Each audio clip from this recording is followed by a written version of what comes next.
नमस्कार प्रेक्षकांनो, स्टार प्रवाहावरील तू रे माझा मितवा या मालिकेच्या आगामी भागात आपण पाहणार आहोत की अर्णव आणि ईश्वरीचा टेम्पो शोधण्याच्या प्रयत्नामध्ये रात्र होते. तेव्हा ईश्वरी बोलते, अर्णव सर मला खूप भूक लागली आहे. आणि अर्णव बोलतो, ऑलरेडी आपल्याला खूपच उशीर झालेला आहे, आपण घरी गेल्यानंतर जेवण करूया. त्यामुळे ईश्वरी बोलते, नाही आताच आपण काहीतरी खाऊन घेऊया, नाही तर तुमच्या डोक्याचे तापमान वाढेल आणि त्यांचे परिणाम मला भोगावे लागतील. आणि तेव्हा अर्णव देखील तयार होतो आणि त्यावेळेस अर्णव आणि ईश्वरी ही एका गाडीवर जिलेबी खाण्यासाठी जातात. तेव्हा ती व्यक्ती बोलते, आता सर्व काही संपलेलं आहे, मी देखील खूप थकलेला आहे.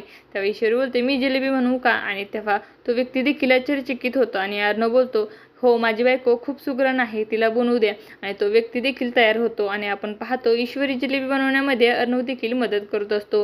आणि ईश्वरी आपल्या हाताने जिलेबी बनवते व ती जिलेबी अर्णवला भरवते आणि बोलते, ही तुमच्यासाठी गरमागरम इंदोरी जिलेबी.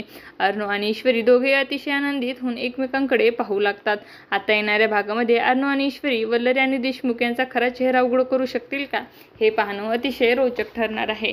तुम्हाला जर आपला व्हिडिओ आवडला असेल तर चॅनलला लाईक, शेअर आणि सबस्क्राईब करायला विसरू नका. धन्यवाद.